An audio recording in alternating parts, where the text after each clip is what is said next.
my dear friends, welcome back. Okay, so in the last session we discussed about the basic properties of the structure and the equilibrium equation, about the plane structure, about the space structure, and some basic terminology which will be used in the structural analysis subject. ठीक है, तो अभी तक हमने only basic बातें करी हैं, या जो टर्म हम लोग यूज करने वाले हैं उसको लेके हमने थोड़ा बहुत बात करा है क्या और कैसे होता है. ठीक है, अब जो है हम लोग यहां से शुरू कर लेते हैं नाउ कि भाई हमें डिटर्मिनेसी और इनडिटर्मिनेसी को लेके बात करना है.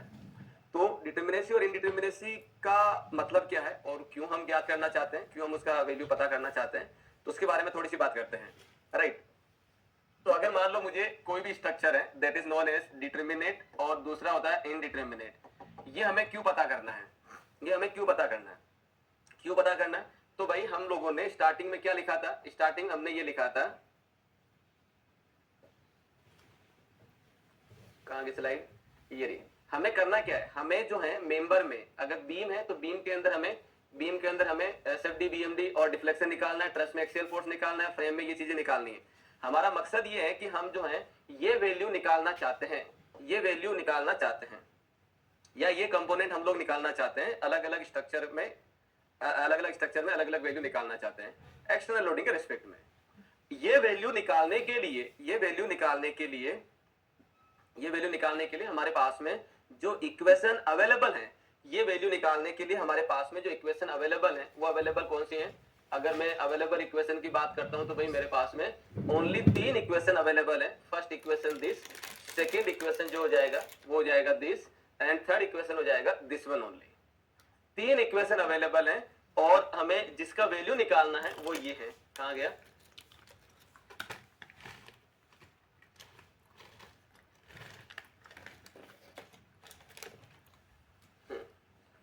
तो हमें जिनका वैल्यू निकालना है उसको फाइंड करने के लिए हमारे पास में इक्वेशन अवेलेबल है 3.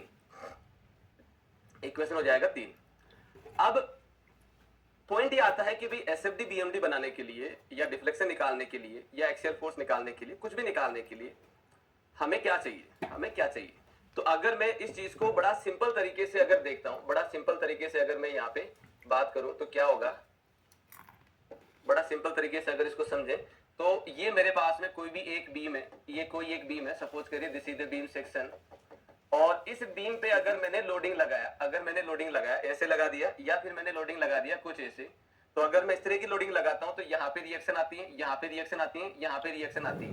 कितनी आएगी, कौन किसकी वजह से आएगा वो नहीं पता. राइट, लेकिन अगर मेरे पास में इन तीनों रिएक्शन का वैल्यू ए आर बी और एच ए, इन तीनों रिएक्शन का वैल्यू अगर मुझे पता लग जाए तो मैं बड़े आसानी से एसएफडी बीएमडी और डिफ्लेक्शन का वैल्यू निकाल सकता हूं. अगर मैं बीम के लिए बात करता हूं, ट्रस के लिए भी यही कहानी होती है. तो जो कंपोनेंट हम लोग निकालना चाहते हैं उसका वैल्यू निकालने के लिए हमें रिएक्शन और इंटरनल फोर्सेस का वैल्यू पता होना चाहिए.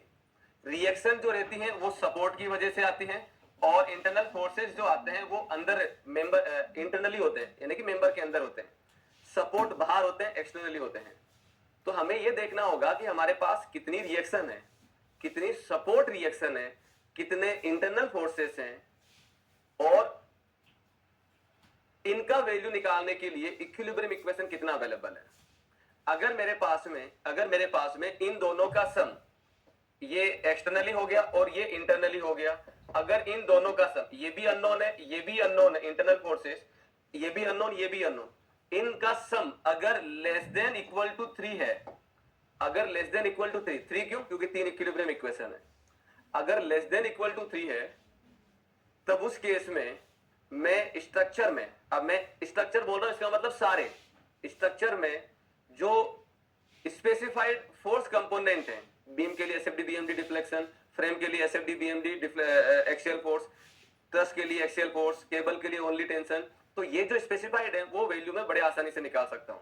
कब निकाल सकता हूं, जब मेरे पास में टोटल अननोन का वैल्यू, अननोन रिएक्शन और फोर्सेस दोनों का सम का वैल्यू अगर लेस देन 3 है या इक्वल टू 3 है, 3 तक अगर है तब मैं बड़े आसानी से निकाल सकता हूं, मुझे अलग से कुछ सोचना नहीं पड़ेगा. तो इस स्ट्रक्चर को यानी कि इस तरीके की अगर सिचुएशन आती है तो इसको बोला जाता है डिटर्मिनेट, इसको बोला जाता है डिटर्मिनेट। तो अगर number of unknown equilibrium, total number of unknown internally और एक्सटर्नली दोनों मिला के total number of unknown less than equal to 3 है, then equilibrium equation alone are sufficient to determine the SFD, BMD, axial force whatsoever। अलग अलग structure के लिए हम लोग वैल्यू निकाल सकते हैं।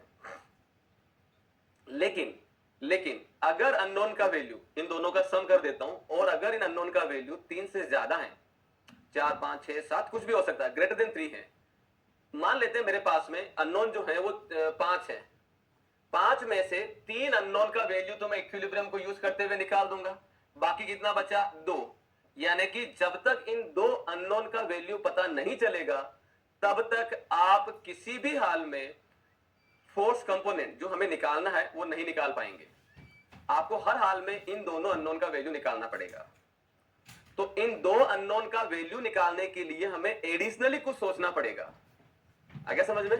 तो हमें कितना एडिशनली सोचना है, या तो मैंने 5 लेके बोल दिया, अननोन मेरे पास में टोटल अननोन 6, 7, 8, 9, 10 कुछ भी हो सकते हैं, मतलब ग्रेटर देन 3 से लेके कुछ भी हो सकते हैं, इक्वल नहीं, ग्रेटर देन 3 से लेके कुछ भी हो सकते हैं, 4, 5, 6, 7, 8, 9, 10 कुछ भी हो सकते हैं। तो जितने अननोन इक्विलिब्रियम को हटाने के बाद में बचते हैं उतनी ही एक्स्ट्रा इक्वेशन आपको सोचनी पड़ेगी। तो ऐसे स्ट्रक्चर को बोला जाता है इनडिटरमिनेट स्ट्रक्चर। तो इनडिटरमिनेट स्ट्रक्चर में इक्विलिब्रियम इक्वेशन सफिशिएंट नहीं होती है अननोन्स का वैल्यू निकालने के लिए। आपको हर हाल में एडिशनली कुछ सोचना पड़ेगा। कितना सोचना पड़ेगा वो आगे की बात है। तो पहला मेरा टास्क हो जाता है इन अननोन का वैल्यू कितना होगा। तो मैं यहां पे सबसे पहले बात कर लेता हूं सपोर्ट को लेके। मैं 2 चीजें यहां पे बोल देता हूं। सपोर्ट हमेशा एक्सटर्नली होगा, सपोर्ट हमेशा एक्सटर्नल होगा, ये कभी भी इंटरनल नहीं होता है ना। और जॉइंट कभी भी इंटरनल नहीं होगा, ये हमेशा जॉइंट कभी भी एक्सटर्नल नहीं होगा, हमेशा इंटरनल होगा। क्लियर हो गया सबको? तो जॉइंट जो है कभी भी क्या नहीं होगा, जॉइंट कभी भी एक्सटर्नल नहीं होता है, जॉइंट हमेशा इंटरनल होगा, जबकि सपोर्ट कभी इंटरनल नहीं होगा, हमेशा एक्सटर्नल होगा। तो सबसे पहले हम लोग यहाँ पे बात कर लेते हैं कि भाई सपोर्ट पे कितनी रिएक्शन आती है, कौन कौन से सपोर्ट हैं और उन सपोर्ट पे रिएक्शन कितनी कितनी आती है वो हम लोग देख लेते हैं। फिर हम लोग इंटरनली फोर्सेस बात कर लेते हैं, फिर आगे हम लोग डिटरमिनेसी वाले पे चलते हैं। ठीक है, तो सबसे पहले हमारे पास जो पार्ट आएगा वो आ रहा है सपोर्ट रिएक्शन। तो पहला अगर हम देखें तो पहला पार्ट हो जाएगा that is external support reaction, और ये हो जाएगा, मैं 2D स्ट्रक्चर की बात कर रहा हूं, 2D के लिए बात कर रहा हूं, 3D के लिए नहीं कर रहा। 3D का मैं बाद में लिखवा दूंगा। अब आते हैं सपोर्ट पे। सपोर्ट बेसिकली 3 तरीके के होते हैं, फिक्स सपोर्ट, हिंज सपोर्ट और रोलर सपोर्ट। रोलर को फिर हम लोग 2 पार्ट में और तोड़ देते हैं, वर्टिकल और हॉरिजॉन्टल रोलर में। सॉरी, वर्टिकल को 2 पार्ट में तोड़ते हैं, जनरल और गाइडेड रोलर में। तो सबसे पहले अगर हम बात करें, सबसे पहला अगर हम सपोर्ट देखें तो पहला जो सपोर्ट हो जाएगा दैट इज फिक्स सपोर्ट। और फिक्स सपोर्ट का मतलब हो गया ये वाली चीज, फिक्स सपोर्ट का मतलब हो गया ये कुछ ऐसे।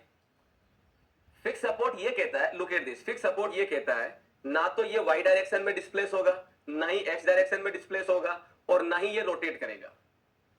रिपीट कर दे रहा हूं, ना ही ये वाई डायरेक्शन में डिस्प्लेस करेगा, ना ही एक्स डायरेक्शन में मूव करेगा, और ना ही ये रोटेट होगा।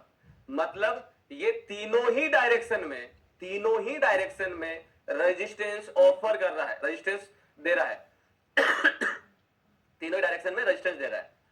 जब रेजिस्टेंस दे रहा है तो दिखती सी बात है, रेजिस्टेंस हमेशा किसी भी एक्शन के अगेंस्ट होगा रेजिस्टेंस। तो यहां पे एक्शन क्या, अगर मैं, ध्यान से देखना, अगर मैं हॉरिजॉन्टल लोड लगाता हूं, अगर मैंने हॉरिजॉन्टल लोड लगाया तो इस हॉरिजॉन्टल लोड की वजह से, डायरेक्शन मैंने इधर रखी है, तो इस हॉरिजॉन्टल लोड की वजह से ये पूरा का पूरा जो सपोर्ट है वो इधर ले जाने की कोशिश करेगा। लेकिन ये सपोर्ट क्या कहता है कि मैं अपनी जगह से डिस्प्लेस नहीं होगा। तो ये क्या करेगा, इस एक्शन के अगेंस्ट यहां पे रिएक्शन देगा, रेजिस्टेंस देगा, जिसको आप लोग लिखते हैं HX या HA लिख देता हूं मैं, एच ए लिख देता हूं, this is the H A. तो एच ए तभी ही आएगा, एच ए तभी आएगा जब हॉरिजॉन्टल फोर्स या हॉरिजॉन्टल कंपोनेंट लग रहा होगा। अगर हॉरिजॉन्टल फोर्स या हॉरिजॉन्टल कंपोनेंट नहीं लग रहा है तब ये हॉरिजॉन्टल रिएक्शन नहीं आएगी, ध्यान रखिएगा। दिखती सी बात है, हॉरिजॉन्टल फोर्स लगा तभी तो हॉरिजॉन्टल रिएक्शन है, हॉरिजॉन्टल फोर्स नहीं तो क्या है कि हॉरिजॉन्टल रिएक्शन। दूसरा हो जाएगा, दूसरा क्या होगा, मैंने लोड लगाया वर्टिकल डायरेक्शन में, this is the PV vertical direction में। तो वर्टिकल डायरेक्शन में जब लोड लगाता हूं तब क्या होता है, तब उस केस के अंदर पहले जब वर्टिकल डायरेक्शन में लोड लगा तो मैं जानता हूं वर्टिकल की वजह से दो कहानियां हो सकती हैं। पहली चीज, मैं वाई डायरेक्शन में इसका इफेक्ट देख लूं, मैं लोड वर्टिकली लग रहा तो वाई डायरेक्शन में देख लूं, और इस लोड की वजह से ये रोटेट कर रहा तो जेड के अबाउट भी बात कर लेंगे। पहले एक की बात करते हैं, पहले बात कर लेते हैं वाई डायरेक्शन में। तो जैसे ही मैंने वाई डायरेक्शन में लोड लगाया तो क्या होगा, ये लोड इस पूरे को नीचे शिफ्ट करने की कोशिश करेगा, but this support, fix support says no, I will not allow to settle down. What does it mean, ये लोड की वजह से सेटल होने की कोशिश करेगा लेकिन ये रिएक्शन देगा, रेजिस्टेंस देगा। तो इस वर्टिकल लोड की वजह से वाई डायरेक्शन में क्या दे रहा है, ये रिएक्शन दे रहा है। ये summation F Y is equal to 0, summation F X equal to 0। अब बात कर लेते हैं जेड डायरेक्शन को लेके, वर्टिकल लोडिंग की वजह से रोटेट करती है, हॉरिजॉन्टल की वजह से करेगी नहीं। तो इसकी वजह से ये बीम जो है वो क्या करेगी, ऐसे रोटेट करने की कोशिश करेगी, थीटा जेड आएगा। लेकिन ये सपोर्ट क्या कहता है, ये सपोर्ट ये कहता है कि भाई वर्टिकल लोडिंग की वजह से ये रोटेट करने की कोशिश जरूर कर रहा है, लेकिन मेरा नेचर है कि मैं रोटेशन अलाउ नहीं करता हूं। अलाउ नहीं करने का मतलब थीटा जेड को हमें क्या बनाना है, 0 बनाना है। तो 0 बनाने के लिए क्या होगा, अगर रोटेशन इधर हो रहा है तो इसके अपोजिट डायरेक्शन में एम जेड का मोमेंट लगेगा, एम जेड का मोमेंट, सपोर्ट जो है वो क्या करेगा, सपोर्ट जो है वो डेवलप करेगा। तो mz का पर्पस क्या है वो ऑलरेडी हम लोग यहां पे लिख चुके हैं, तो मैं दोबारा नहीं लिख रहा। What is the purpose, purpose है to make the rotation 0। Is it okay, तो यहां पे ये 0 कर देगा। तो अगर मैं इसकी बात करता हूं तो फिक्स सपोर्ट जो है वो तीनों इक्विलिब्रियम इक्वेशन को सेटिस्फाई करता है, fx fy और mz तीनों को यूज करता है और तीनों को सेटिस्फाई भी करता है। इज इट ओके, तो यहां पे मेरे पास में टोटल रिएक्शन कितनी आई, टोटल रिएक्शन जो आई है वो आगे मेरे पास में 3, वो आ गई 3। तो 3 कब आती है, इसी को मैं ब्रीफ कर देता हूं, हॉरिजॉन्टल लोड अगर लग रहा है तो एक रिएक्शन देगा, दैट इज द HX या HA। अगर वर्टिकल लोड लग रहा है इसकी वजह से दो रिएक्शन आ जाएगी, RA एंड MA होगा ये, MA, ठीक है। तो दो रिएक्शन आ जाएगी, सबको क्लियर हो गया। अगर वर्टिकल लोडिंग नहीं तो दोनों दोनों ये वाली चीज भी नहीं। अगर हॉरिजॉन्टल लोड नहीं तो फिर ये नहीं, वर्टिकल लोड नहीं तो फिर ये नहीं। सबको क्लियर हो गया, यस और नो, सबको क्लियर हो गया, राइट। चलो, तो 3 रिएक्शन हो गई। It satisfy all 3 equilibrium equation, ये तीनों इक्विलिब्रियम इक्वेशन को सेटिस्फाई करता है, fx fy और mz को लेके। अगर मैं आपसे एग्जांपल पूछूं, अगर मैं आपसे एग्जांपल दे दूं, यहां पे क्या एग्जांपल दे दूं, लुक एट दिस एग्जांपल मैंने ऐसे दे दिया, सपोज करिए ये ऐसा है और मैंने यहां पे लोड लगाया कुछ ऐसे, लोड मैंने जो लगाया है वो क्या हो लगाया, मैंने लोड लगाया कुछ ऐसे, this is the P load. Now tell me, इस P लोड की वजह से कितना रिएक्शन आएगा, मैं अननोन नहीं बोल रहा हूं, अननोन हम डिटरमिनेंट वाले पार्ट में करेंगे। How many number of the reactions will develop at both the fix support under the vertical load, क्या होगा। तो इस वर्टिकल लोडिंग की वजह से कितनी रिएक्शन आती है, 2। वर्टिकल लोडिंग की वजह से 2 रिएक्शन आते हैं, हॉरिजॉन्टल की वजह से 1 आती है। तो यहां पे अगर हम देखेंगे तो क्या क्या रिएक्शन आ जाएगी, ये रिएक्शन आ जाएगी, this is the RA, this is the MA, and ये हो जाएगा दिस इज द RB और दिस इज द MB। तो टोटल रिएक्शन कितनी हो गई, टोटल रिएक्शन हो गई, that is the 4। Clear. Now अगर मैं दूसरा एग्जांपल दूं आपको, मैंने यहाँ पे for example look at this is the one, और मैंने यहाँ पे जो दिया है वो दे दिया कुछ ऐसे, पी लोड लग रहा है कुछ ऐसे। How many number of reactions? क्या बात कर रहे हो भाई, ये दो दो किसने लिखा है ऊपर? अभी मैंने स्लाइड हटाई नहीं है बेटा जी, आप देखो वर्टिकल लोड लगा तो दो रिएक्शन, और जो ये देखो ना सारी चीज लिखी हुई, मैंने कलर भी उसी हिसाब से यूज किया है ताकि कंफ्यूजन में ना रहे। तो वर्टिकल लोड लगा तो उसकी वजह से दो रिएक्शन आ रही है। Now example number 2, this is the example number 1 and it is the example number 2। तो हॉरिजॉन्टल लोड लगा तो क्या होगा, इस हॉरिजॉन्टल लोड की वजह से ये वाला सपोर्ट इधर जाने की कोशिश करेगा, तो क्या होगा, ये वाला इसको रजिस्ट करेगा तो ये हो जाएगा HA, ये हो जाएगा HA। इस वर्टिकल लोड की वजह से इस सपोर्ट को इधर खींचने की कोशिश करेगा, तो यहाँ पे रिएक्शन आ जाएगी दिस इज द HB। तो यहाँ पे जो रिएक्शन होगी वो रिएक्शन कितनी हो जाएगी, यहाँ पे रिएक्शन हो जाएगी 2, HA and HB, HA and HB। तीसरा एग्जांपल, मान लो मैंने ऐसा लोडिंग दे दिया, लुक एट दिस, ऐसा लोडिंग दे दिया इस तरीके से, और ये मैंने दे दिया P, इसको बोला जाता है इंक्लाइंड लोड, ये हो जाएगा इंक्लाइंड लोड और जनरल लोड,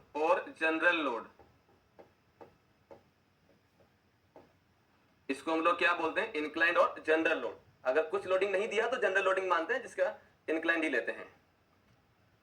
तो इसकी वजह से कितनी रिएक्शन आएगी बताओ, इसकी वजह से कितनी रिएक्शन होगी?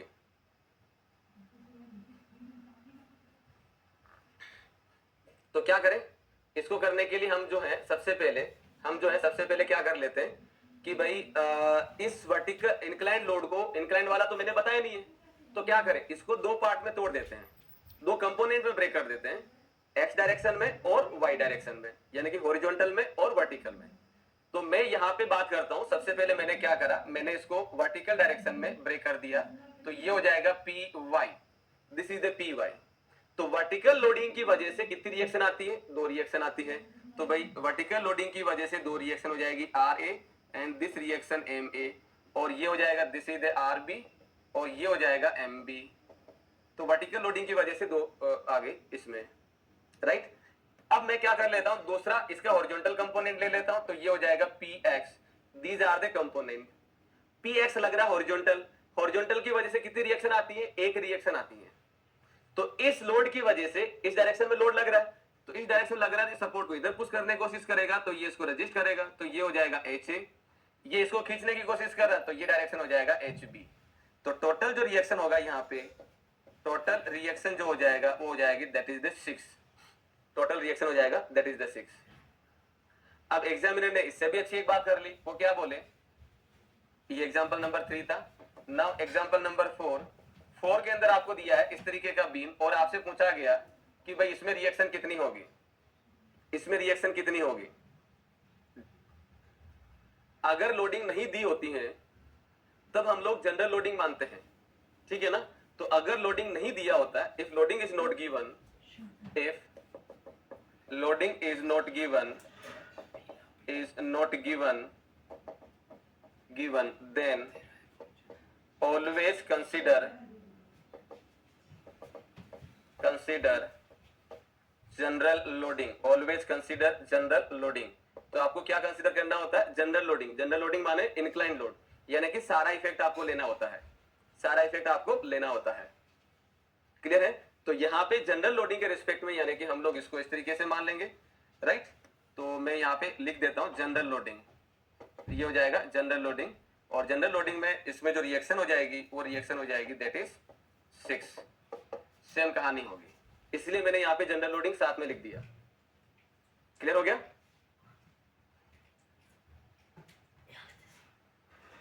राइट। चलिए, तो ये होता है फिक्स सपोर्ट। तो पहले इसी को लिखो, फिर आगे बात करें।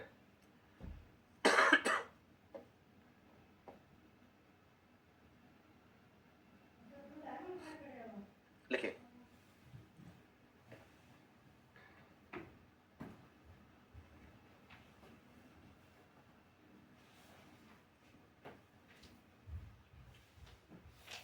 तो हमेशा 3 ही रिएक्शन रहे ऐसा जरूरी नहीं है, ऐसा जरूरी नहीं है, क्योंकि जैसे मैंने फिक्स लिखा तो एक दो स्टूडेंट ने सीधा 3 लिख दिया था। तो my dear friends, it is not always necessary कि 3 रहें। Here is the story.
Clear sir, but मेरे सारे आंसर गलत होंगे। कोई ना, यहाँ गलती चलेगी मोहित, एग्जाम में गलत ना हो बस। चलिए, तो this is all about the fix support, जिसको लेके सारी कहानी है ये। ना दूसरा हो जाएगा, नेक्स्ट हो जाएगा that is the hinge support. दूसरा हो जाएगा हिंज। हिंज, अगर मैं हिंज की बात करता हूं तो हिंज जो सपोर्ट दिया जाता है वो हो जाएगा कुछ ऐसे। हिंज सपोर्ट ये कहता है, हिंज सपोर्ट ये कहता है कि ये इस तरीके से बात करता है, लुक एट दिस, ना तो ये एक्स डायरेक्शन में डिस्प्लेस अलाउ करेगा, ना वाई डायरेक्शन में डिस्प्लेस अलाउ करेगा, बट ये रोटेशन अलाउ करता है। ये रोटेशन अलाउ करता है, आ गया समझ में? ना तो ये एक्स में जा रहा है, ना वाई में जा रहा है, राइट? एक्स और वाई में रेजिस्टेंस ऑफर कर रहा है, बट रोटेशन में क्या है, ये फ्री है, रोटेशन में ये फ्री है, ठीक है ना? तो यहाँ पे अगर हम देखें तो क्या हो जाएगा, हॉरिजॉन्टल लोड लगा रहा हूं, this is the P H, तो यहाँ पे हॉरिजॉन्टल रिएक्शन आ जाएगी, this is the H A. अगर वर्टिकल लोड लगा रहा हूं, वर्टिकल लोड लगा रहा हूं, this is the P Y, तो यहाँ पे रिएक्शन आ जाएगी, दिस इज द आर ए।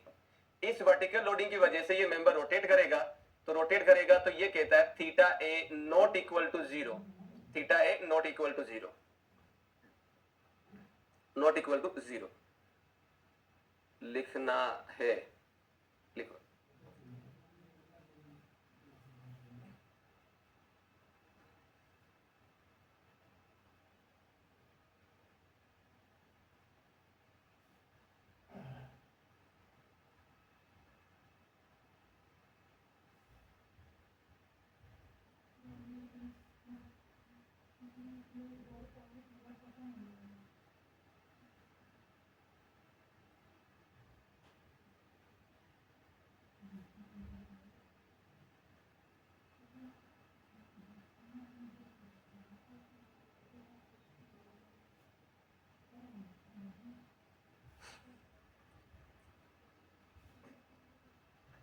चलिए, लिख लिया होगा सबने। तो यहाँ पे दो रिएक्शन आती है, टोटल रिएक्शन कितनी आएगी यहाँ पे? टोटल रिएक्शन आती है, टोटल रिएक्शन आ जाएगी दो टोटल रिएक्शन आती है। हॉरिजॉन्टल लोड की वजह से क्या होगा, due to horizontal load, due to horizontal load एक रिएक्शन आती है, एक रिएक्शन आती है और वो आ जाएगी मेरे पास में एच ए। दूसरा हो जाएगा due to vertical load, vertical load, इसकी वजह से भी एक रिएक्शन आ जाती है, वो आ जाएगी आर ए। तो टोटल मिला के दो हो गए। तो ये तो हो गया दो का एक्सप्लेनेशन, ठीक है। और it satisfy only two equilibrium equation, only two equilibrium equation two कौन कौन सी, summation F X equal to 0 and summation F Y is equal to 0। ठीक है, तो ये इन दोनों को यूज करता है।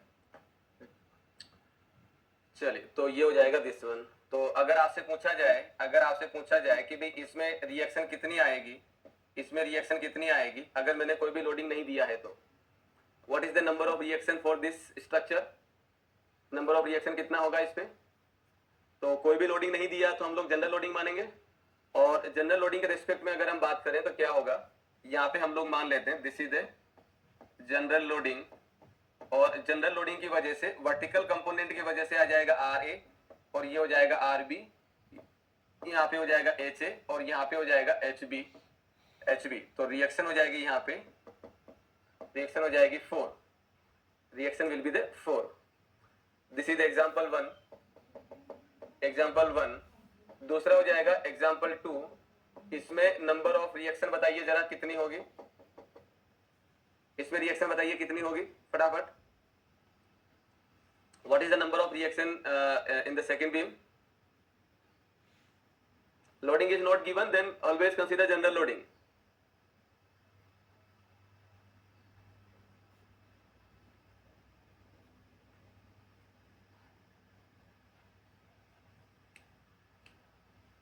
चलिए, तो सबने कर लिया होगा। तो मैं यहाँ पे अगर बात करता हूं तो क्या हो जाएगा, जनरल लोडिंग मान लेता हूं मैं, जनरल लोडिंग। तो वर्टिकल कंपोनेंट की वजह से यहाँ पे रिएक्शन आ जाएगा, this is the R A R B, तो ये आ जाएगा आर बी, और यहाँ पे आ जाएगा आर ए, एंड ये हो जाएगा एम ए। ये वर्टिकल लोडिंग की वर्टिकल कंपोनेंट की वजह से, हॉरिजॉन्टल कंपोनेंट की वजह से एच ए, और ये हो जाएगा एच बी, ये हॉरिजॉन्टल कंपोनेंट की वजह से। सो टोटल जो रिएक्शन होगी वो रिएक्शन क्या हो जाएगी, रिएक्शन हो जाएगी दैट इज द 5, 3 और 2 5 रिएक्शन हो जाएगी। ठीक है, चलिए लिखिए इसको।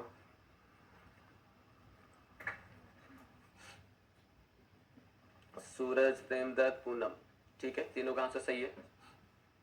सो this is the hinge support.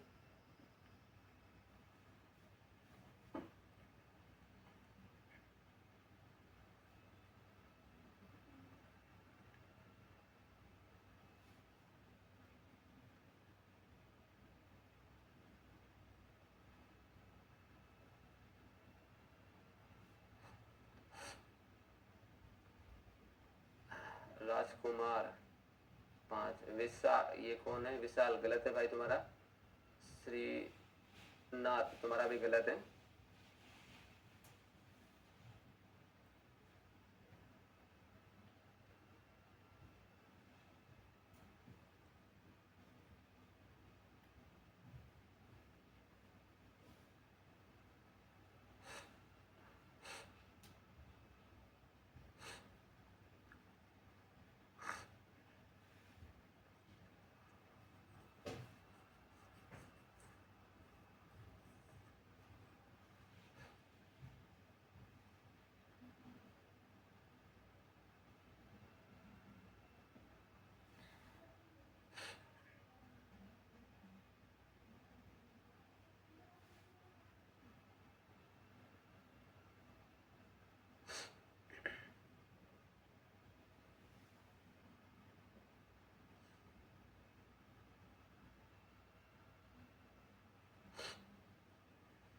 चलिए, सो this is all about the hinge.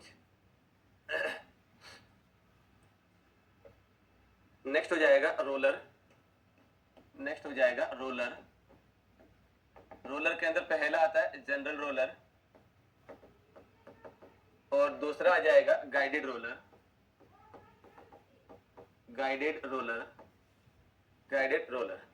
तो अगर मैं जनरल रोलर की बात करता हूं तो जनरल रोलर दिया जाएगा कुछ ऐसे, look at this, here it is, this is general roller. General roller ये कहता है कि यहां पे अगर ये हॉरिजॉन्टली लगा है तो ये हॉरिजॉन्टल डायरेक्शन में डिस्प्लेस कर जाएगा, मतलब इसमें रेजिस्टेंस नहीं होगा। वर्टिकल लोड लगा, रोटेट कर जाएगा, राइट, तो जेड के अबाउट भी रेजिस्टेंस नहीं होगा। जनरल रोलर की बात कर रहा हूं, और वर्टिकल लोडिंग की वजह से ये रोलर पूरा का पूरा नीचे शिफ्ट होने की कोशिश करेगा, तब ये मना कर देता है।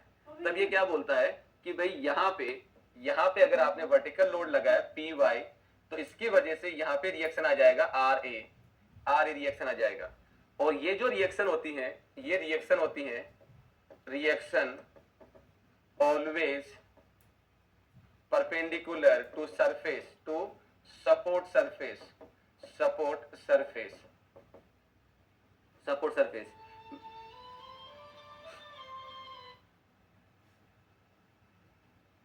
सपोर्ट सरफेस, ठीक हो गया।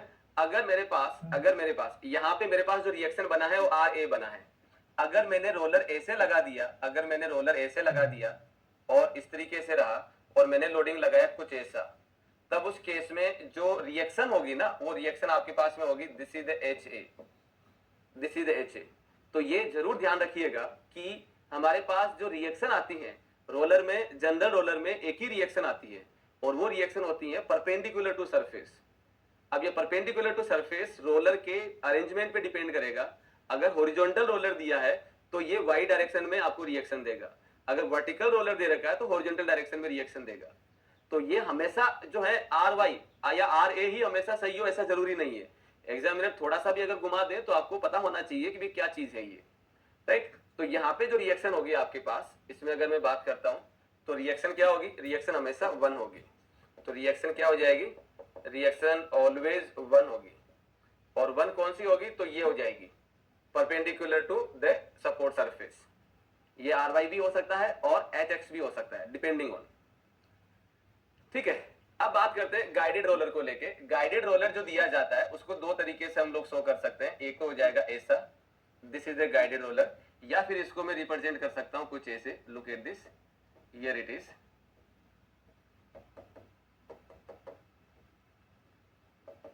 ऐसे।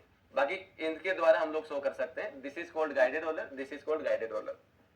तो गाइडेड रोलर का मतलब क्या है, मतलब सिंपल सा है कि कोई भी सपोर्ट मैक्सिमम 3 रिएक्शन देता है, वाई डायरेक्शन में, हॉरिजॉन्टल डायरेक्शन में और रोटेशन में, और 3 में फ्री होता है, इन्हीं तीनों में फ्री होगा। जैसे हिंज में बात करें तो हिंज रोटेशन में फ्री है, राइट। रोलर की बात करें तो रोलर और डिस्प्लेसमेंट में और रोटेशन दोनों में फ्री है, राइट। तो मैं ये बोल रहा हूं कि गाइडेड रोलर को इन तीनों में से किसी एक में हम लोग फ्री रखते हैं, किसी एक में फ्री रखते हैं, और वो एक यहाँ पे डिस्प्लेसमेंट है, हॉरिजॉन्टल भी हो सकता है, वर्टिकल भी हो सकता है। तो ये डिस्प्लेसमेंट है, ओनली इसके डिस्प्लेसमेंट को हम लोग फ्री रख रहे हैं एक्स में और वाई में, लेकिन बाकी दोनों में रजिस्ट रहेगा, बाकी दोनों में रेजिस्टेंस में रहेगा। बाकी दोनों में रेजिस्टेंस होने का मतलब, अगर मैं इसकी बात करता हूं तो ये एक्स डायरेक्शन में यहाँ पे ये फ्रीली मूव कर सकता है, लेकिन वाई डायरेक्शन में रिएक्शन हो जाएगी आर ए, और ये एम ए मूवमेंट यहाँ पे आ जाएगा रिएक्शन के तौर पे। सिमिलरली अगर हमने यहाँ पे अगर दिया है तो ये यहाँ पे रिएक्शन आ जाएगा आर ए और ये रिएक्शन आ जाएगा एम ए, यानी कि हमने delta X not equal to 0 लिख दिया, यहाँ पे भी delta X not equal to 0 हमने लिख दिया। अगर मैंने वर्टिकल रोलर कुछ ऐसे लगा दिया, ऐसे लगा दिया, तब मेरे पास में जो रिएक्शन होगी वो रिएक्शन हो जाएगी this is the H X and this is the moment M A, but यहाँ पे delta Y is equal to 0 हो जाएगा, नॉट इक्वल टू 0 हो जाएगा, नॉट इक्वल टू। तो my dear friends, reaction guided roller में एक ही डिस्प्लेसमेंट को आप फ्रीली अलाउ करते हैं, बाकी दोनों डिस्प्लेसमेंट को आप रेजिस्टेंस में रखते हैं। तो गाइडेड रोलर पे जो नंबर ऑफ रिएक्शन होगी, नंबर ऑफ रिएक्शन जो होती है वो रिएक्शन हो जाएगी that is the 2, that is the 2। सामान्यतः यानी कि जनरली हम लोग जो रिएक्शन लेते हैं वो इसी को लेके बोल देते हैं, बाकी जरूरी नहीं हमेशा यही रहे, ये भी हो सकता है, ये भी अरेंजमेंट हो सकता है और करके। तो इसमें रिएक्शन हो जाएगी 2। क्लियर हो गया सबको, लिखिए। तो this is all about the roller, लिखो। Sir both side are roller, then will be the reaction is। Shrinath, अगर दोनों साइड रोलर लगा दिए और लोडिंग कैसे दिया है उस पर निर्भर करेगा। अगर आपने दोनों साइड रोलर लगाया है, मैं जनरल रोलर की बात कर रहा हूं, इसमें आपने दोनों साइड आपने रोलर लगा दिया, दोनों साइड रोलर लगा दिया और आपने हॉरिजॉन्टल लोड लगाया, कोई रिएक्शन नहीं आएगी, structure become unstable, structure become unstable, कोई रिएक्शन नहीं होगी। वहीं अगर मैंने वर्टिकल लोड लगाया, वर्टिकल लोड की वजह से यहाँ पे इस सरफेस के परपेंडिकुलर दिशा में रिएक्शन, इसकी वजह से ये रिएक्शन, तो इसकी वजह से दो रिएक्शन एंड स्टेबल स्ट्रक्चर। किसका डाउट था? ये श्रीनाथ। ठीक है बेटा, चलो ये रिएक्शन पूछने को सीआरपीएफ जेई में आया था। हाँ ये बेटा आते हैं ये चीजें, आपको मैं क्या बोला हूँ, स्ट्रक्चर में जब मेंस का होता है, आपका मेंस था तब ये स्ट्रक्चर वाकई लंबा सब्जेक्ट था, क्योंकि ईएससी मेंस के डिटो क्वेश्चन आते थे। चूंकि आपका मेंस हटा दिया, ऑब्जेक्टिव ओरिएंटेड है, तो इसका टाइम बहुत कम है, मतलब बहुत ज्यादा लंबा सब्जेक्ट नहीं बचता फिर ये, तो उसी हिसाब से आपको करवाएंगे और इतना करवा देंगे कि आपका ऑब्जेक्टिव कहीं नहीं रुकेगा, बेशर्ते कि आंसर देते रहना है। ठीक है कृष्णा, सर आपने जनरल मतलब वर्टिकल लोड माने हो? नहीं, किसने लिखा भाई? विशाल, जनरल लोड को किसने वर्टिकल माना है? मैं क्या लिखा हूं ये देख, कहां लिखा? ये येलो कलर में आगे लिखा हूं भाई, कलर का भी ध्यान दो। देखो गुलाबी कलर से रिएक्शन बन रही है, हॉरिजॉन्टल में ग्रीन कलर लिया उससे रिएक्शन आ रही है। तो जनरल लोडिंग का मतलब इंक्लाइन लोड होता है, वर्टिकल लोड नहीं होता है। ठीक है बेटा, पहली बात कंसेप्ट क्लियर हुआ है रोलर है, चलो कोई नहीं, अच्छी बात है, कंसेप्ट क्लियर हो गया तो।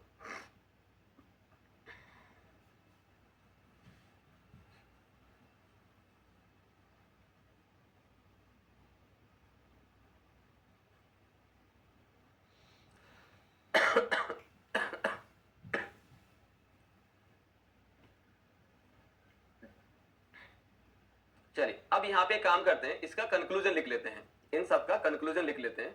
ठीक है, और कंक्लूजन क्या होगा उसकी अगर हम बात करें तो क्या हो जाएगा, देखिए अगर मैं कंक्लूजन लिखता हूं तो क्या होगा, यहाँ पे आ रहा है फिक्स सपोर्ट, यहाँ पे हो जाएगा दैट इज द, ये हो जाएगा फिक्स सपोर्ट, और यहाँ पे हो जाएगा हिंज, और यहाँ पे हो जाएगा रोलर, यहाँ पे हो जाएगा रोलर है ना, यहाँ पे रोलर। और रोलर की अगर मैं बात करता हूं तो रोलर दो तरीके का है, एक हो जाएगा जनरल रोलर और एक हो जाएगा गाइडेड रोलर।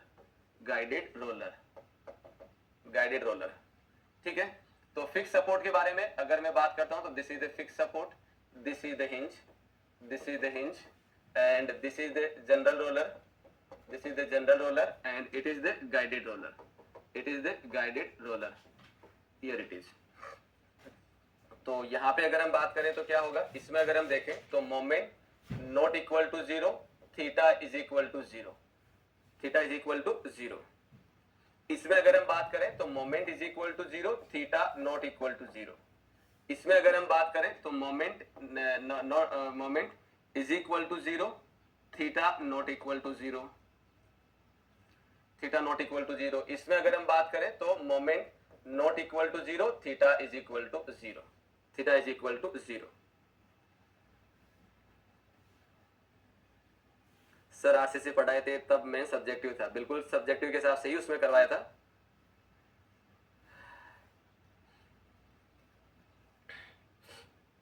तो ये आपको ध्यान रखना है, राइट। कंक्लूजन के तौर पे है ये,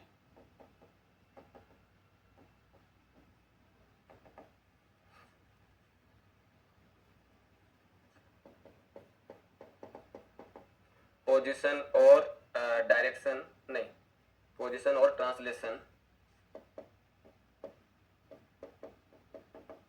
डायरेक्शन और रोटेशन,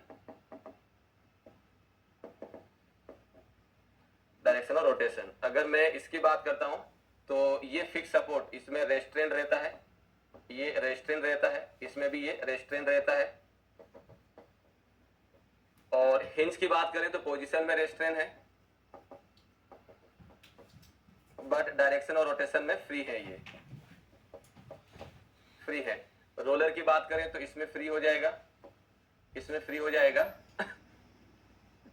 डायरेक्शन और रोटेशन में पोजीशन में फ्री है, डायरेक्शन और रोटेशन दोनों में फ्री है ये। गाइडेड रोलर की बात करें तो पोजीशन में फ्री है बट इसमें रेस्ट्रेंट है। लिखो, अभी कितनी देर और क्लास चलेगी? 7:30 बजे तक चलेगी। मेंटली तैयार रहिए, अभी आपका टाइमिंग हर चीज को लेके, मानता हूं आप भी इंसान है और थोड़ा रहता है पैनिक, समझ सकते हैं, लेकिन टाइम भी तो ऐसा है, 1 महीना आप कर लें, संघर्ष कर लें तो सिलेक्शन भी हो जाना है। तो थोड़ा मेंटली अपने आप को मैच्योर करो कि अभी 1-1.5 महीना जो है फुल फ्लैश तैयारी करनी। 1-1.5 महीना क्यों, 1 महीने बाद फिर मेंस का है, 4 महीने हैं, उसके बाद में खत्म।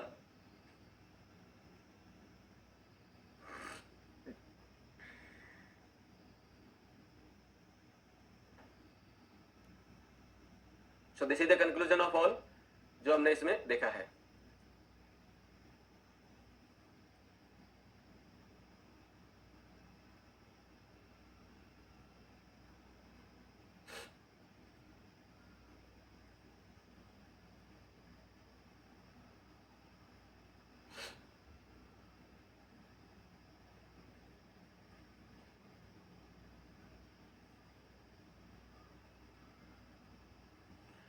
Okay, so this is the one. Now next point लिखिए इसके अंदर।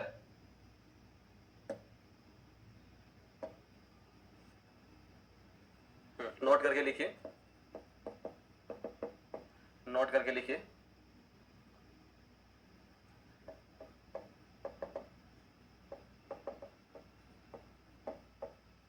एसएससी जेई में 2 बार आ रखा है ये, अनयील्डिंग ऑफ सपोर्ट और यील्डिंग ऑफ सपोर्ट।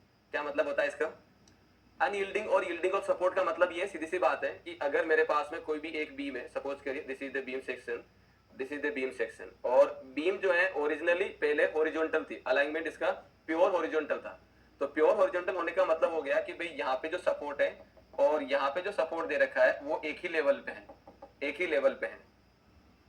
जब आप लोडिंग लगाते हैं तो लोडिंग लगाने से there is possibility that any of support, इन दोनों में से कोई भी एक support, any one of support में सेटल डाउन। तो अगर इसमें कोई भी एक सपोर्ट सेटल हो जाता है, अगर इसमें कोई भी एक सपोर्ट सेटल हो जाता है, तब उस केस में बीम जो है वो टिल्ट हो जाएगी, यानी कि उसका हॉरिजॉन्टल अलाइनमेंट जो है वो अब चेंज हो जाएगा।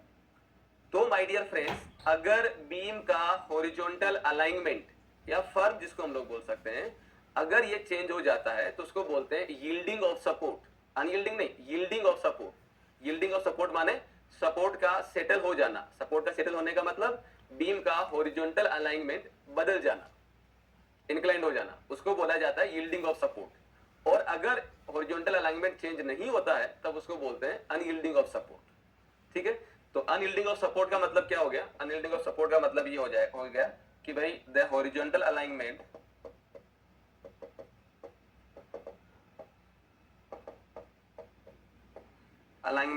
not change,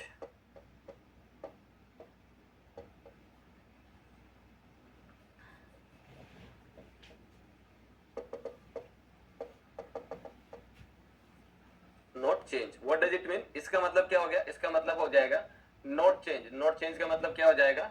means no settlement of support, means no settlement of support। तो इसका मतलब ये हो गया कि भाई सपोर्ट सेटल नहीं कर रहा है, सपोर्ट सेटल नहीं कर रहा है। और इसका उल्टा यील्डिंग ऑफ सपोर्ट अगर बोलेंगे तो क्या होगा? यील्डिंग ऑफ सपोर्ट का मतलब हो गया हॉरिजॉन्टल अलाइनमेंट चेंज हो गया, यानी कि सपोर्ट सेटल हो गया। नोट करिए।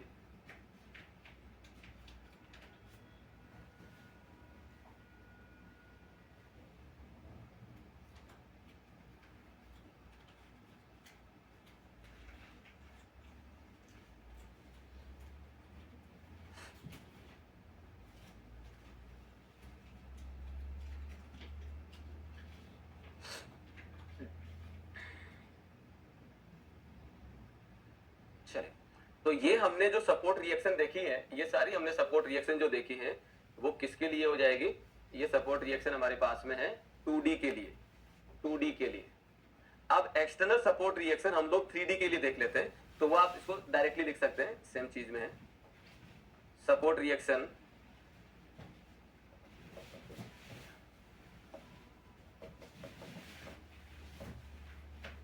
एक्सटर्नल सपोर्ट रिएक्शन 3D के लिए, 3D के अंदर, यानी कि 3D के लिए। तो 3D के लिए अगर मैं बात करता हूं तो क्या होगा? पहला हम बात कर लेते हैं फिक्स के लिए, फिक्स सपोर्ट, फिक्स सपोर्ट। दूसरा हो जाएगा हिंज, तीसरा हो जाएगा रोलर, तीसरा हो जाएगा रोलर। तो अगर मैं फिक्स सपोर्ट को लेके अगर मैं बात करता हूँ तो फिक्स सपोर्ट पे मेरे पास में जो रिएक्शन हो जाएगी वो हो जाएगी दैट इज रिएक्शन हो जाएगी दैट इज द 6, क्या हो जाएगा दैट इज 6, तो ये हो जाएगा सो द रिएक्शंस बिकम वो हो जाएगी आपके पास में 6 RX RY RZ, तो ये रिएक्शन हो जाएगी RX RY RZ MX MY MZ, total 3 reaction 6 reaction. And इसके लिए हिंज की अगर हम बात करें, हिंज हो जाएगा हमारे पास में कुछ ऐसे, लुक एट दिस, ये हिंज हो जाएगा। इसमें अगर हम रिएक्शन देखें तो रिएक्शन हो जाएगी 3, रिएक्शन हो जाएगी 3, कौन कौन सी हो जाएगी RX RY एंड RZ, तीनों रिएक्शन हो जाएगी। और रोलर की अगर हम बात करें तो रोलर के लिए हमारे पास में जो रिएक्शन होगी दैट इज ऑलवेज 1 R, तो रिएक्शन जो होगी वो हो जाएगी 1, और ये 1 हमेशा क्या होगी ऑलवेज परपेंडिकुलर टू सरफेस, चाहे 2D हो चाहे 3D हो, रोलर पे हमेशा एक ही रिएक्शन आएगी, एक ही रिएक्शन आती है।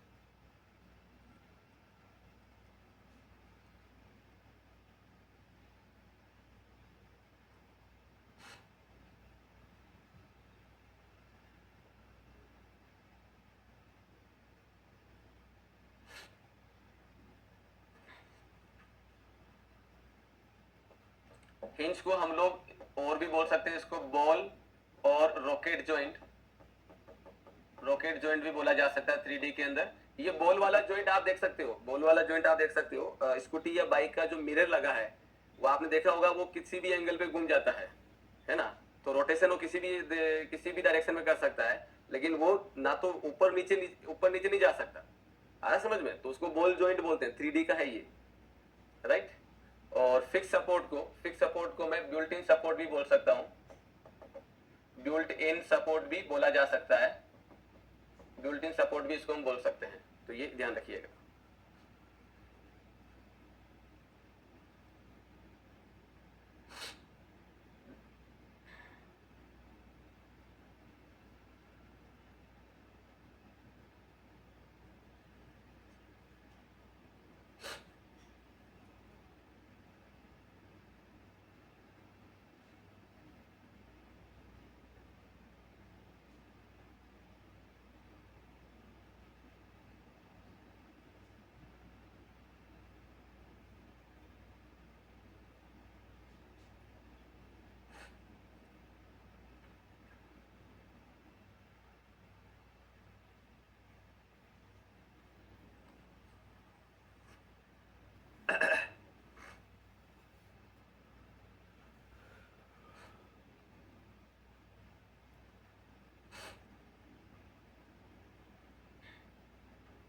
So this is all about the external support reaction.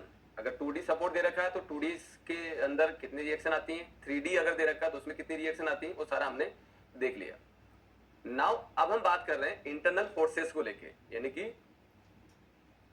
किसी भी मेंबर पे जब आप लोड लगाते हैं तो लोड लगाने से उस मेंबर में इंटरनली मैक्सिमम 3 फोर्सेस डेवलप होते हैं, axial force, shear force and bending moment, ठीक है।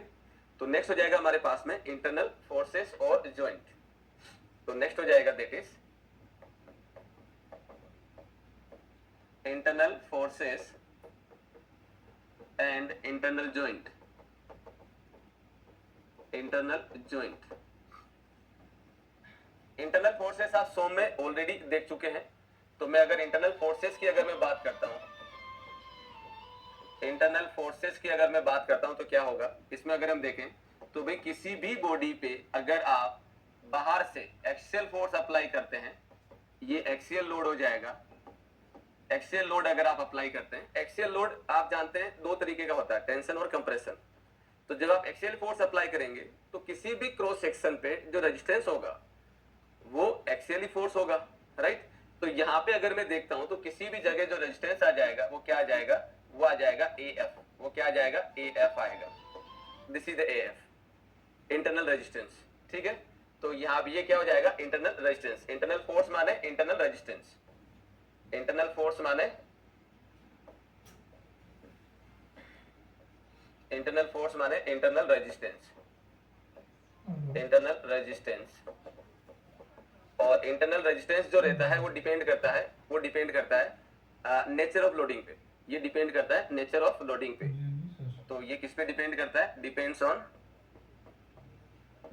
On nature of loading, nature of loading पे डिपेंड करता है। अगर मैंने एक्सियली लोड लगाया तो एक्सियल फोर्स जो है वो इंटरनल रेजिस्टेंस होगा। अगर मैंने एक्सियल लोड लगाया तो इंटरनल रेजिस्टेंस क्या हो जाएगा? एक्सियल फोर्स इंटरनल रेजिस्टेंस होगा AF के तौर पे। अगर मैंने वर्टिकल लोड लगाया है, अगर मैंने वर्टिकल लोड लगाया, फॉर एग्जांपल दिस वन, ये मैं ऐसे बना देता हूं। अगर मैंने वर्टिकल लोड लगाया तो ये इसकी वजह से, वर्टिकल लोडिंग की वजह से दो रेजिस्टेंस आते हैं। एक रेजिस्टेंस आता है बेंडिंग मोमेंट, एक रेजिस्टेंस आता है शियर फोर्स। ठीक है, तो यहाँ पे अगर हम बात करें तो इसमें इस वर्टिकल लोडिंग की वजह से, वर्टिकल लोडिंग, वर्टिकल या ट्रांसवर्स लोड, वर्टिकल और ट्रांसवर्स लोड,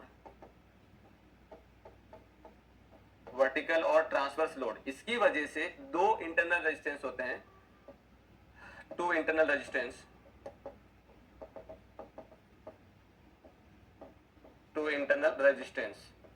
एक हो जाएगा शियर फोर्स, एक हो जाएगा शियर फोर्स जो कि होता है SF, और दूसरा हो जाएगा बेंडिंग मोमेंट, दूसरा हो जाएगा बेंडिंग मोमेंट जिसको हम लोग BM से लिखते हैं, BM से लिखते हैं, राइट। तो इंटरनल फोर्सेस जो हैं वो डिपेंड करते हैं लोडिंग पे, नेचर ऑफ लोडिंग कैसा है। एक्सियल लोड लगा तो एक्सियल फोर्स इंटरनली रेजिस्ट होगा, और अगर ट्रांसवर्स या वर्टिकल लोड लगा तो शियर फोर्स और बेंडिंग मोमेंट आएगा।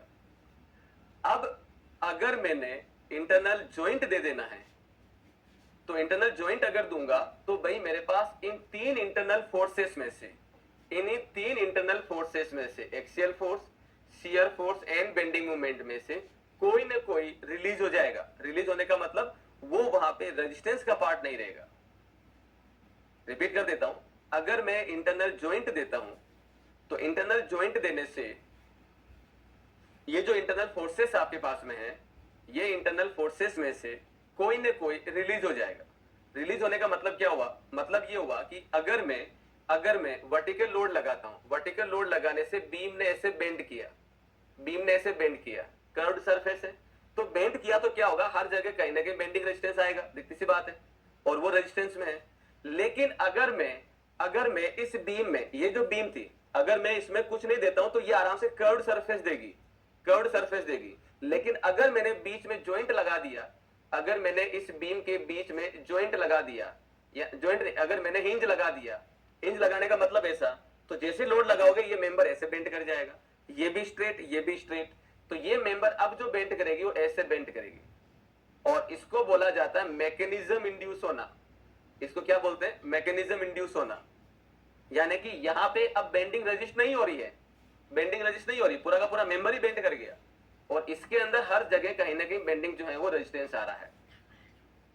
तो अगर आप इंटरनल जॉइंट देते हैं तब उस केस में इंटरनल फोर्सेस में से कोई ना कोई फोर्स रिलीज हो जाएगा। रिलीज होने का मतलब अब वो वहां पे इंटरनल रेजिस्टेंस नहीं रहेगा। तो कब कौन सा नहीं रहेगा उसके बारे में हम लोग लिखेंगे। तो पहले इसको लिख लो, पहले इसको लिखो।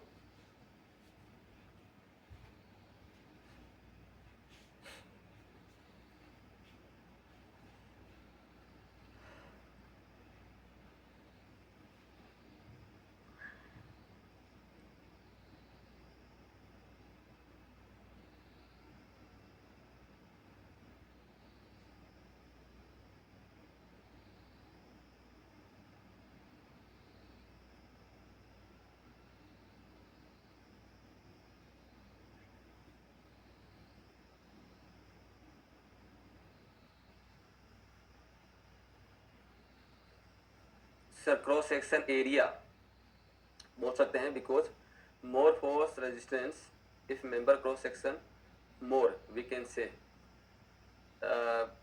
बोल सकते हैं। लेकिन ये मोर फोर्स रेजिस्टेंस का फंडा क्या बोल बता रहे हैं आप सूरज? क्रॉस सेक्शनल एरिया ही लेते हैं। क्रॉस सेक्शन का मतलब मेरे पास में जो तीनों डायमेंशन है उनमें से कोई सी दो डायमेंशन ले रहा हूं तो वो क्रॉस सेक्शन है। तो ऑब्वियस सी बात है, अगर मैं बी और डी क्रॉस सेक्शन में लेता हूं तो बी इंटू डी लिखूंगा तो एरिया ऑटोमेटिक हो गया ये। लेकिन आगे वाला स्टेटमेंट आप क्या कहना चाह रहे हैं, मैं उसको समझ नहीं पा रहा हूं। Because more force resistance if member cross section more, what does it mean? मतलब मेंबर का अगर क्रॉस सेक्शन एरिया ज्यादा होगा तो ज्यादा फोर्स रजिस्ट होगा, ऐसा करके। चलिए, okay, so this is the internal forces. Now the next हो जाएगा इंटरनल ज्वाइंट, नेक्स्ट हो जाएगा that is the internal joint. और ये जो रहते हैं जिसके बारे में अभी हम बात कर रहे हैं, इंटरनल फोर्सेस जिसके बारे में अभी हम बात कर रहे हैं, किस किस को लेके हम बात कर रहे हैं, इंटरनल फोर्सेस और इंटरनल ज्वाइंट, ये ऑलवेज ऑलवेज इंटरनल होंगे, इंटरनल होंगे। इंटरनल का मतलब ये कभी बाहरी नहीं होते हैं, ये कभी बाहरी नहीं होंगे, एक्सटर्नली नहीं होंगे, हमेशा इंटरनल होंगे, हमेशा इंटरनल होंगे। चलिए, ठीक है। और ज्वाइंट के बारे में मैं ऑलरेडी लिख चुका हूं, ज्वाइंट ऑलवेज इंटरनल होता है, ऑलवेज इंटरनल होता है, ये कभी बाहर नहीं होगा। बाहर बाहर ओनली सपोर्ट होते हैं, ज्वाइंट नहीं होते हैं, राइट। तो यहां पे नेक्स्ट हो जाएगा that is the internal joint, next हो जाएगा इंटरनल ज्वाइंट।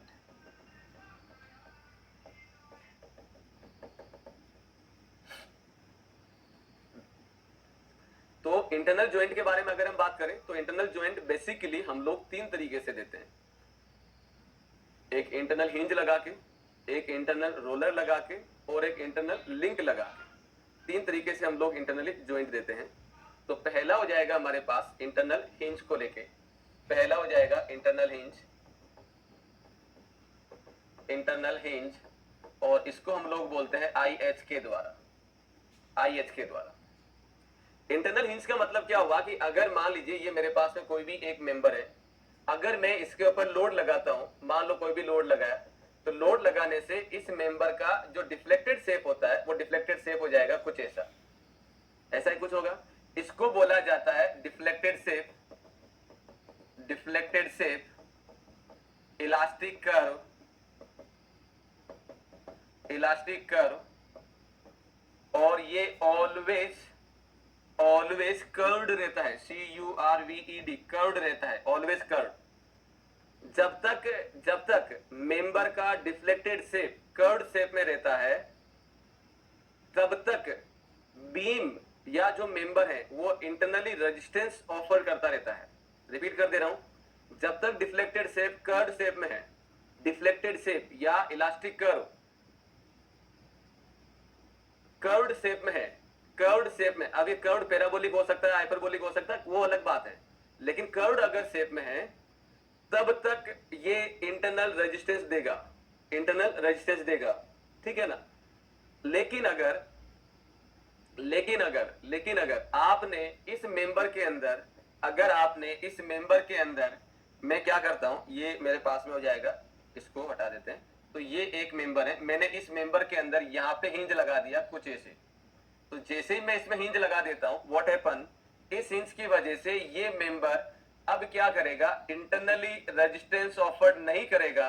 तो नहीं करेगा तो क्या हो जाएगा, ये रोटेट कर जाएगा, ये क्या कर जाएगा, रोटेट कर जाएगा। Look at this, look at this. तो यहां पे मेरे पास क्या हो रहा है, यहां पे क्या हो रहा है, हाँ, इलास्टिक कर्व कर्व्ड रहता है। इसका मतलब क्या हुआ, it means body offer internal resistance, internal resistance. इसका मतलब रहा कि भी बॉडी जो है वो इंटरनल रेजिस्टेंस ऑफर कर रही है। लेकिन अगर आपने हिंज दे दिया, ये इंटरनल हिंज है, ये इंटरनल हिंज है IH। मैं हमेशा ऐसा डायग्राम नहीं बनाऊंगा, मैं ऐसा भी बना सकता हूं, दिस इज द वन। तो इसका मतलब यही है जो नीचे बनाया गया है, जो नीचे बनाया गया है, राइट। तो अगर इसमें हिंज प्रोवाइड कर देते हैं तो हिंज प्रोवाइड करने से member as a whole rotate कर जाएगा, नो रेजिस्टेंस ऑफर्ड। तो जब किसी भी बॉडी में रेजिस्टेंस ऑफर्ड नहीं होता है, तब इस कंडीशन को मैकेनिज्म बोला जाता है। If no resistance offered,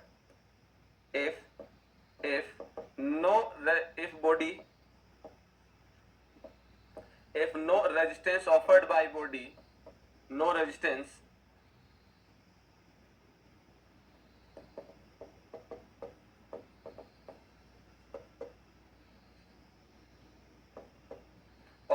body, then body rotate or become unstable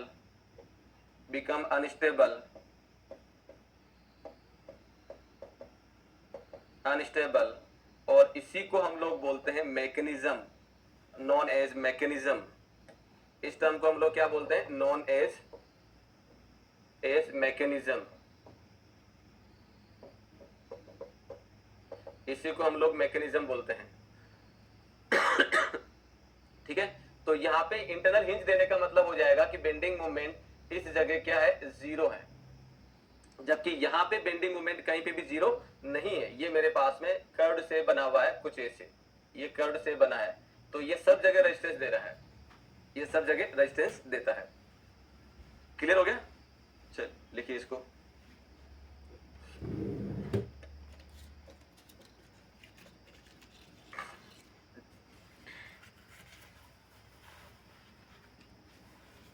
internal